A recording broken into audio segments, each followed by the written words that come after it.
Thank you so much for joining our webinar. My name is Danielle Bragge. I'm co-founder and president here at the Headhunters. And our topic is going to be on leveraging your work style for job and culture fit. But before we begin, there are a couple of housekeeping items that we just wish to cover with you. There is going to be a question and answer period at the end of the presentation. So if you have any questions, please feel free to type them into the chat panel, and we'll try and address as many of them as possible right at the end. You can also choose to share some of your questions with everyone online today, or you could choose to ask for them privately. So just the panelists will be able to see the questions. And we'd like you just to sit back, take it all in over the next 45 minutes.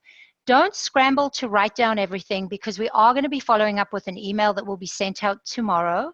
And there'll also be a link on the recording of the webinar, and that'll include the audio and the video recording of the slides. Now I'm excited to introduce our guest presenter, and I hope I get her last name right. I've been practicing, so here goes. Natalie Souresrafil is Program Director at TalentClick Workforce Solutions. Natalie has her master's in occupational psychology and is skilled in training, coaching, team building, risk mitigation, and program management. The work that she does for TalentClick, she actually helps create and deliver training programs for employees and employers in a variety of areas, including team building, employee retention, organizational culture and effectiveness, and leadership and change management.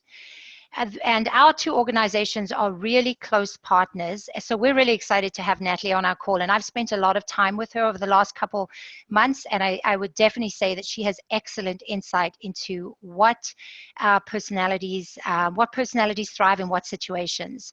So that's exactly what she's going to do for us today. She's going to walk us through how to understand and utilize your work style, whether you're hunting for your next role or whether you really just want to improve your success ratio in your current job.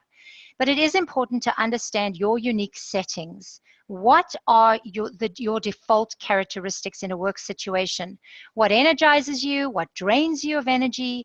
And what does fit really look like for you?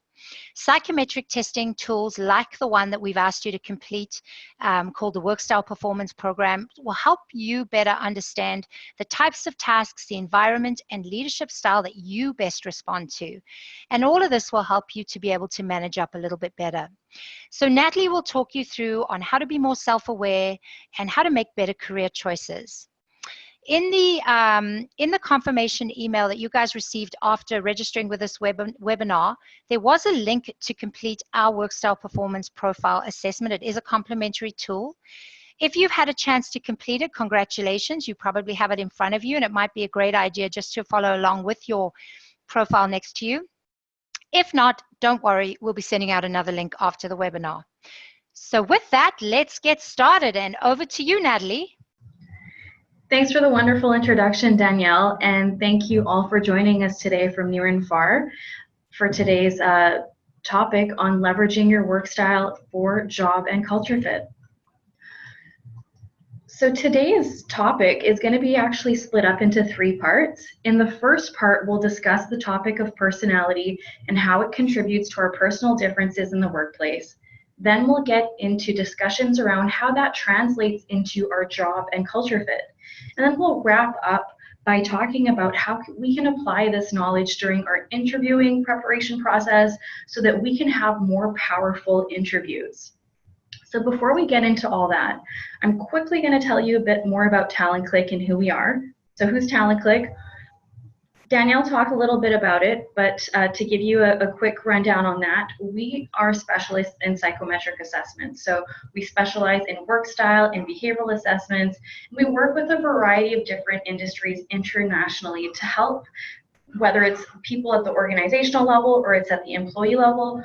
We really help improve outcomes around turnover, job dissatisfaction, productivity loss, theft, fraud, and just overall challenges. And we help these organizations and employees improve the positive outcomes, such as increased morale, better fit for given roles, improving overall efficiencies, productivity, and much more. So by the end of today's session, you'll have a better understanding around how you can leverage your work style to make better career choices, And you'll also have an understanding around how you can make better decisions around job and culture fit. You'll also learn how to assess early on whether a role is the right fit for you based on your work style and preferences. So our goal today is really to give you the tools to have a higher level of satisfaction and joy and even fulfillment in your current or even future careers. So for those of you who have registered for this webinar, you have been provided with a link to complete your own work style assessment. So I'm just throwing up a poll up here to see who's completed the WPP before the start of this session. So please indicate whether you have or have not completed the assessment. So we'll just give you guys a few moments here to complete the assessment.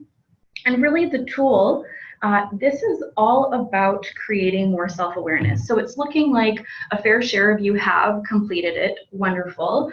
And for all those of you who have not completed it yet, that's all good. As Danielle said, you will receive the link and the opportunity to do so sometime in the next 24 hours. So stay tuned for that.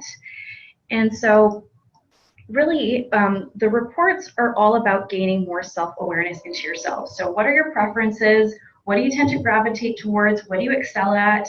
Again, there's no right or wrong here, or good or bad, or there's not even a pass or fail either. But it's really all about understanding yourself so that you can make decisions that are more in line with your natural strengths and gifts. To uncover this, we focus on the personality piece. Now, there's three key things that we know about personality. First, we know that people differ in many ways. Second, we know that people's differences just translate into job performance, so how they operate on the job. And that can be measured. And again, there's no right or wrong personality. It's all about understanding what's the right fit for you so that you can choose situations, environments, roles that help you thrive. So take a look at this picture here. You know, how do you react to this? People see this very same image, and all of us might have a variety of different reactions to this. So, you know, some of us see this image and they think to themselves, wow, this is exciting. I'd love to put myself in this situation. Some people even see this and they think to themselves, wow, I want to be the guy in the yellow, right in the line of fire, attracting the bull's attention. You know, other people look at this and they think, wow, these people are really nuts, or they're really something else, exposing themselves to this level of risk. Other people look at this and they think, okay, I'd be the people hiding up here in the balcony. So kind of observing the action going on, but not really being part of it. So that emphasis around having different reactions to this very image is an example of how, you know, we all perceive situations differently. And the way that we perceive situations differently and the reason for which we perceive situations differently, that's because we all have different personalities. Our personalities affect how we react and perceive different situations. How about this? What's your preference? Which, you know, even the types of activities that you enjoy and what you gravitate towards, what energizes you, that says a little something about your personality as well. Oftentimes, when we're looking at a role or when we're applying for a particular position, a lot of us are focused around what we can do. Can we do the job? Do we have the right skills? Do we have the right training, the right education to get the job done? But what about whether or not you actually want to do the job? That's an entirely different thing, and that's something that we often tend to overlook. And really, it's what goes beyond the resume. It's what goes beyond the background checks, the reference checks. Looking at personality is where you get insight into, okay, what's really going on below the surface? This is where we're getting into our natural tendencies, our knee-jerk reactions, and what we tend to get drawn towards and what we're energized by. So personality runs deep, and that's why it's important to acknowledge that and take that into consideration, because it says a lot about, you know, what energizes us and what drains us as well. So I'd like to run another quick poll here. I'd like to ask you guys to take a second to think about this. Have you ever been in a role that just didn't feel like the right fit for you. So something just didn't feel quite right. And why was that? So is it A, the role, tasks, and responsibilities were not the right fit for your work style and preferences? Was it B, the culture and environment were not the right fit? Is it C, the role didn't offer room for growth? Or is it D, the team was not the right fit for your work style and preferences? And last but not least, was it because guidance and mentorship was lacking? So please select all that apply. Give you guys a few moments to do that.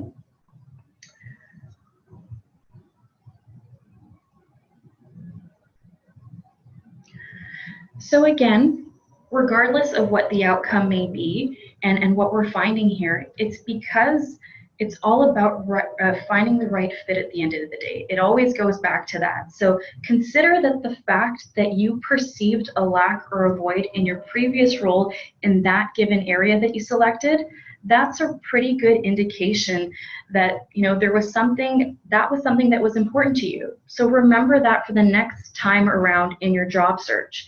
If you're perceiving a lack or a void of something in your previous role, that's an indication that that's something that's important for you. So consider that going forward. So here, after running this poll, we're really seeing the importance behind culture and environmental fit. So across the board, that seemed to be like the most popular choice.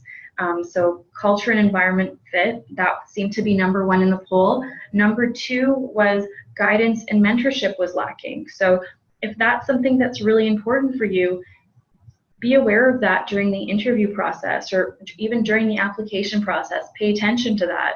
Those are questions you might want to ask during the interview as well. Will this opportunity provide me an outlet to get that? And then the third highest selection was the role, tasks, and responsibilities were not the right fit for my work style and preferences. So again, that really emphasizes the importance around linking your own personal work style and preference to the role. So will this role, will this new job give me the opportunity to seek what I'm looking for, to seek what really energizes me at the end of the day?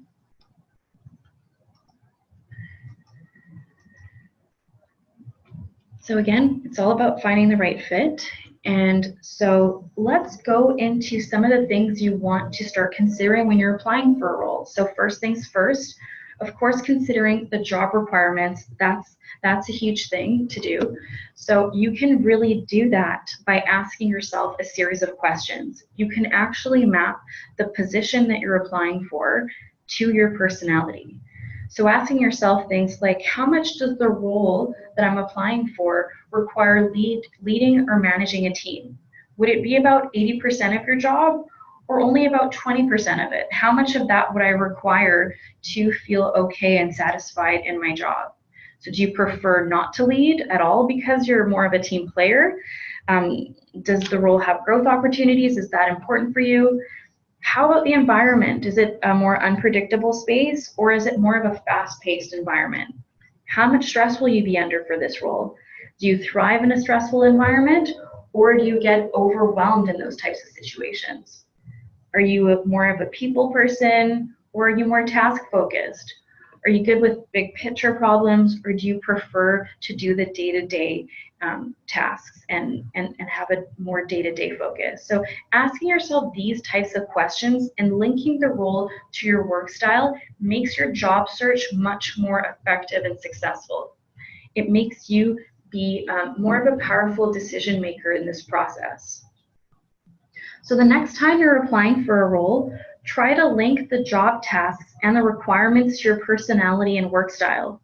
Also ask yourself, am I okay with the amount of, say, X or Y that I'll have to do? So if a lot of your job might require managing or leading a team, or a lot of it involves networking or reaching out to unfamiliar people, ask yourself, how much of that would I be comfortable doing? So pay attention to your internal reactions as you're reading some of the responsibilities assigned to a job posting.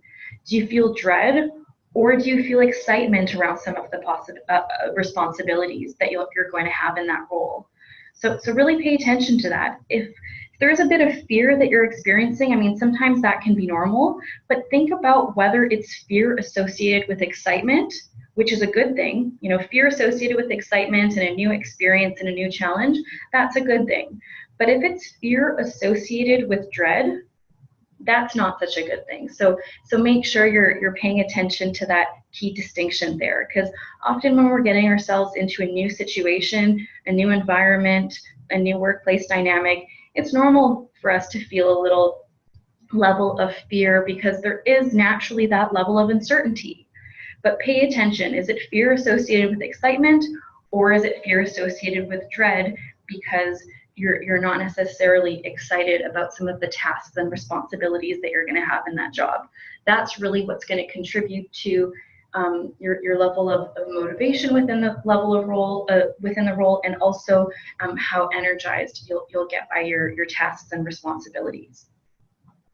Now, this is kind of a snapshot of the work style and performance profile. We measure these 7 core personality areas that are strongly linked to your work style. So let's dive into each of these dimensions one by one and really try to understand them better and how that's linked to your work style.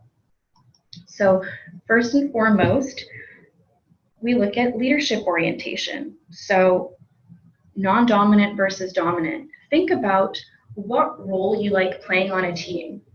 Do you like leading a team? Do you like being the decision maker? Do you like taking charge? Do you like giving instructions? Or are you more of a team player? So you like being the person that's part of making the action happen. Are you a team contributor, team player? You enjoy receiving instructions. So ask yourself these types of questions. Also think about the ratio in which you would like to be leading versus contributing. These are all great questions to be asking yourself. Think about your achievement orientation. So how contented versus achievement focused you are. Are you someone who's consistently motivated by challenging goals and reaching moving targets? So, or are you someone who's generally satisfied with the way things are? So you do what's expected of you, and you don't necessarily need targets to be consistently moving, and you don't have that consistent need to be challenged. So think about these different things. Another thing we measure is emotional orientation. So your level of reactivity versus calmness. How much stress are you comfortable with being under in the workplace in your day-to-day? Are you comfortable working under pressure? Do you like the buzz that comes from a kind of a stressful environment? How reactive are you to stress? Are you pretty cool, calm, and collected under stress? You don't get overwhelmed? Or are you someone who might be more prone to burnout if exposed to prolonged periods of stress and uncertainty? So ask yourself these things. What energizes you?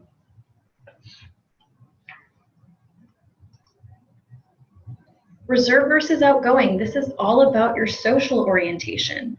So how much interaction with others is required in your role? How much interaction with individuals do you need to remain motivated in your current role? Or are you someone who prefers independent work? Are you more of a relationship builder? So think about the level of social contact, social interaction that you might need within your role. Are you great at working independently? Are you good at working remotely or from home? Or do you prefer to be in the middle of the buzz of working in a collaborative office where it's kind of an open space concept? So even when you're visualizing your ideal workplace and your workspace, think about what you would need. What are your conditions of satisfaction? Direct versus empathetic. This is all about your interpersonal orientation. So are you someone who's more focused on people issues and working with people, and you're focused on helping and you're sensitive to the needs of others? Or are you someone who prefers to be focused on tasks and objectives. So what's your primary focus in any given situation? Also think about the type of communicator you are. Are you more frank and direct in your communication style, or are you someone who's a very tactful and sensitive in your delivery? Think about that. What's your interpersonal orientation? Think about your task orientation. So are you someone who's more spontaneous, or are you more regimented? How much attention to detail and planning do you need to have to feel comfortable and secure in your role? Are you easily adaptable to change? Do you enjoy following set steps and processes, or are you more of an improviser? You like kind of going with the flow and figuring out a plan as things come. Think about the level of structure and process you need to feel good and comfortable within your given roles and responsibilities. Conceptual orientation. Here we look at conceptual orientation and we measure your level of conventional versus open-mindedness.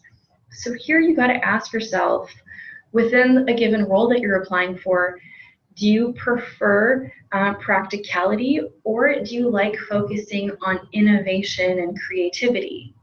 So do you like things that are a bit more structured, or are you someone who naturally, consistently craves change, variety, innovation? Think about how conventional and open-minded you are. People who are more on the conventional side, they prefer to stick to what's practical, what's predictable, the tried, the tested, and the true. Open-minded people, on the other hand, they're always curious about trying new and different ways of doing things. So they typically thrive in a workspace and a work environment that's focused on innovation and growth. That's really what energizes them, and that's really what keeps them going. So now that we've covered some of the work style fit areas and the work style dimensions that are measured within the work style and performance profile, we call it WPP for short, I also want to get you guys thinking about the team, environment, and culture, and really what's the right fit for you. So again, think about what you're drawn towards. Are you drawn towards a busy, fast-paced environment where you tend to thrive off the buzzing energy in your surroundings? Or do you prefer something that's a bit more calm and slower paced?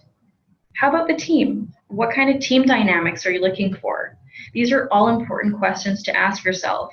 Again, what you're drawn towards says a little something about your personality and work preferences. Again, there's no good or bad here, or right or wrong, but it's all about moving you towards opportunities that are the right fit for you and what works well for you. So here's an example of a team report. You'll see on this kind of scatter plot looking report that each point here I want to emphasize is reflective of a person on a team. So one point I'd like to make is that often as job seekers, we think that we know what the employer wants and what they're looking for. So we tend to try to fit within a given work style that's not necessarily in our own natural way of being. So let's cover a few examples here. I mean, as you can see, this team has got a lot of dominant people, which means a lot of these people have a strong desire to lead, take charge. And so when a hiring manager is looking to fill gaps on this team, he or she would be smart to look at hiring people who are more on the non-dominant side to help in moving projects and initiatives forward. So therefore, this might not necessarily be in line with the team's norm or the team tends to cluster, but this is exactly what the team needs. So what the hiring manager would be looking to do in this case is bringing on board a non-dominant person, because as a non-dominant person, you would be exactly what the team needs. Someone who's fulfilling a need by addressing a gap on this team, which in this case is people who are more non-dominant. So the team players, the doers, the executors. You also see here by this team report that we've got a lot of reactive people as well, which means there's a bit of nervous energy here. And there's a strong sense of urgency, which is great because it means that there's a strong importance around getting things done and executing on certain tasks. But this team would also strongly benefit from having a few calm people in the mix to balance this out. So as a calm person, you would be a huge asset to this team. And that's also a gap that a hiring manager might be looking to fill. So don't be afraid to be you and to really see how the way you're naturally hardwired and how your natural default settings are can really help you be a differentiator on a team. Something that where you're perceived as something that can really contribute to filling in a major gap on a team. So you can also see that there's a lot of spontaneous people here as well, which means that, you know, this team's really agile. They're good at improvising, switching gears when need be. But also it might mean that there's a reluctance to follow processes and procedures because, you know, these are a bunch of big picture thinkers, which could be great, but this team is clearly in need of a few regimented people to have in the mix here so that, you know, it can be ensured that certain processes are in place and things are in order. Again, in this situation, as a regimented person, you would be addressing a major gap, which is making you a very valuable asset to the team because people would know that they could come to you if they needed certain formal processes and procedures implemented. So don't be afraid to really speak to and I guess brag about the things that set you apart from a team or from the norm. So let's have a look at your reports in a bit more detail. I strongly encourage you to, you know, after this session or within the next day or so, take some time to really look at the report in detail. So look at what your natural strengths are. What are your potential areas for development? How do you fit within certain roles? And what's the type of culture and organization that you would fit well within given what your natural preferences are? Having this insight really helps you make decisions based on fit for your work style and preferences. So in summary, and to reiterate some of the key takeaways from today's session, as you saw, personality is a major contributor to fit and job success. So it's important to take the time when you're planning for your interviews to understand yourself a bit better so that you can see how you're going to fit within a given role. At the end of the day, doing that helps make your job search more effective in leading you towards something you love doing so that you can have more job satisfaction and so that you can look like a rock star doing exactly what's right for you. So thank you so much to everyone for attending today's session. I hope you learned something exciting and new. And now what I'll do is I'll turn things back over to Danielle for the Q&A portion of today's session. Thank you all for listening. Thank you so much, Natalie. Really insightful and really, you know, gives us some additional food for thought when we go for interviews. So many times we're concerned about getting the job, being made a job offer, instead of really thinking about what is important to us, what do we need to be successful within that job. And I think it's just as important for employees to interview companies as it is for companies to interview employees. We do have a couple of questions. The first question that's come up, Natalie, and I'm hoping you could answer this one for us. Certainly, I'm sure we can. But one of the questions is, should individuals be taking, or job seekers be taking, their Workstyle Performance Profile with them on an interview? That's a great question.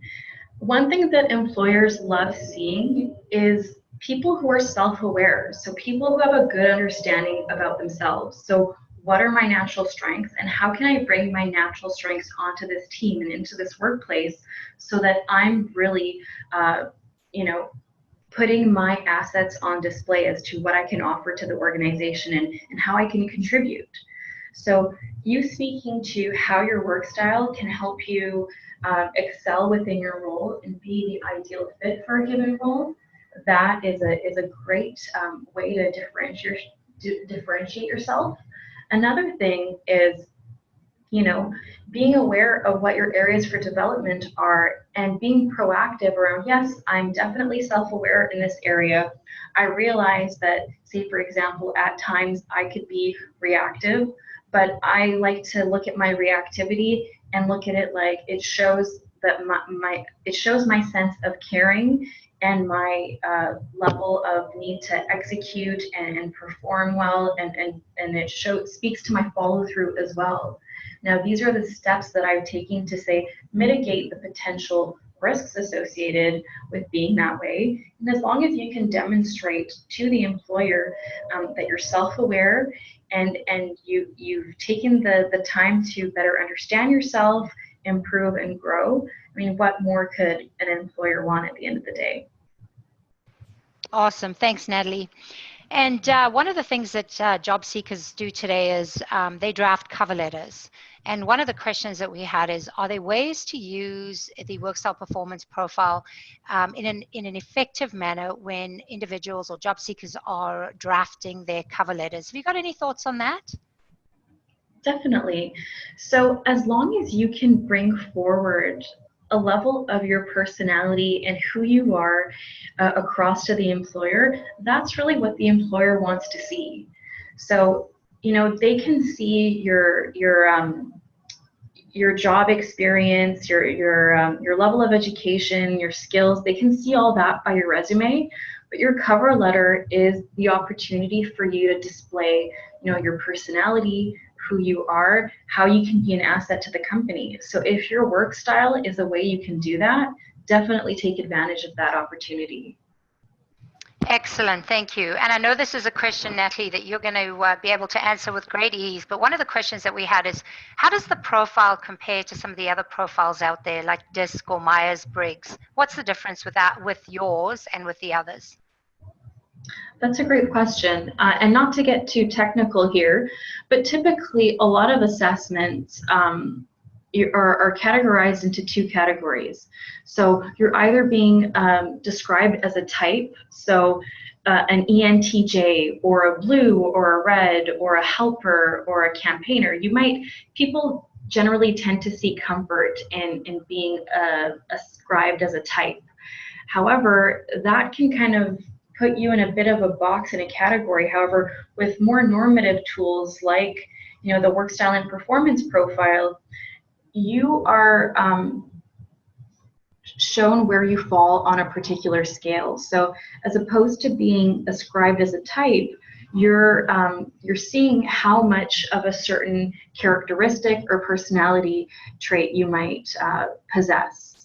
So you're actually being compared to an average population, and certain stronger characteristics are, of course, considered more ideal for certain roles. So, you know, as an accountant, for instance, being highly on the regimented side would be extremely valuable, because it means that, you know, you're very thorough, you're very diligent, you're good at dotting your I's and crossing your T's, and that's definitely someone that you would strive to find within a detail-focused role like an accountant.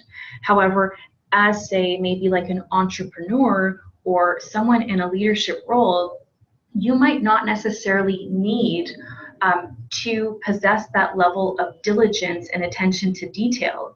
That having that not as strong or need in that area can help you focus on other areas, such as bigger picture planning, bigger picture projects, and you can have people on your team helping you fill the gaps around the details, the processes and the procedures.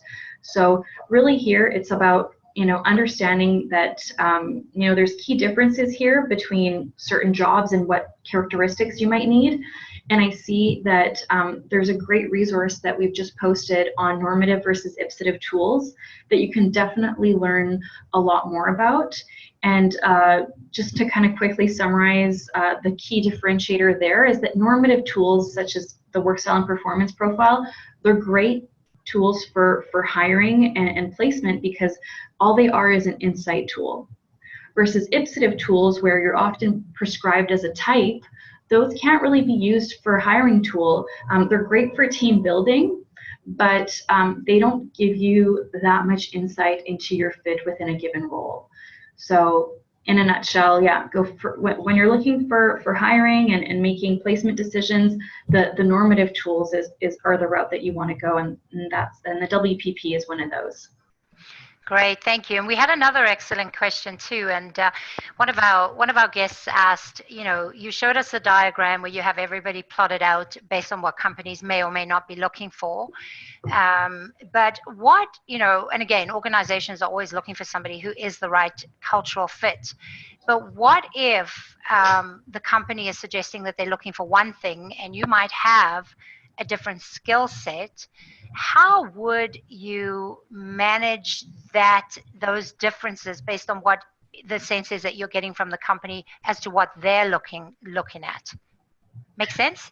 Yeah, definitely. So I can definitely speak to that. So one thing that the work style and WPP assessment measures is personality. So it kind of goes what's beyond your skills and what's beyond your training. So for instance, if you don't necessarily have the skills on paper, maybe you've got the go-getter personality, which can help you seek out those resources. So that, yeah, maybe on paper you don't have those skills yet, but nowadays there's courses you can take, you can go online to get the insight and those resources. So your work style can be the thing that sets you apart. The go-getter self-starter versus someone who might not be as inclined to do that and might need more instruction and processes to follow in order to feel comfortable within a workplace framework. Does that answer your question? I hope it does. Thanks, Natalie. And I think we have time for one more question and then we'll wrap things up. We obviously want to be cognizant of everybody's valuable time. Would, when employees go into an interview situation and they have the job description in front of them, would a good question for them to ask would be percentage of time spent on each function so that they can get a good sense of what drains them of energy or what actually energizes them? Would that be a good question? That would be a wonderful question. And the reason for that is, say for instance, you're not a huge details person. You wouldn't be the type of person that would like to be writing proposals or going through complex documents.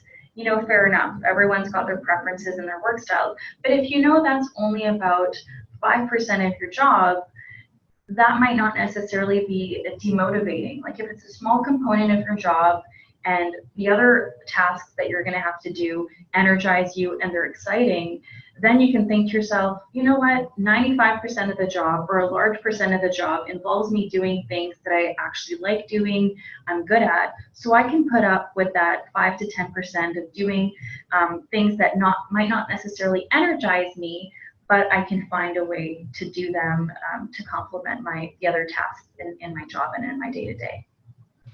Fantastic, thank you. And I think for me, one of the biggest takeaways is, there's no right or wrong personality. We all have skills, we all have personality traits that are going to complement an organization. It's just understanding what they are, and again, back to what energizes us and what really depletes us of energy, and then being able to spend time in the things that actually do make us happy. And sometimes it's about us closing that employer gap and really making the employers more aware of how we function and what's important to us. So thanks to everyone. An email will be sent out tomorrow with a link of the recording to the webinar. If you don't see the email within about 24 hours, just check your junk or spam folder. There's also going to be a survey, and we love feedback from you, some suggestions on what other webinars we could do. We really do want to continue to add value to your job search. So please, if you wouldn't mind providing feedback, that would be very helpful to us. Again, if you haven't had time to complete the profiling tool but would like a complimentary copy, we are offering it to everybody who was on the call today. The assessment will take you about 15 to 20 minutes to complete, and you'll actually receive the results back shortly after. If you have any additional questions about today's webinar or you'd like to speak to us about your recruitment needs, please contact your local recruiter at the Headhunters, or you could email us at connect@theheadhunters.ca.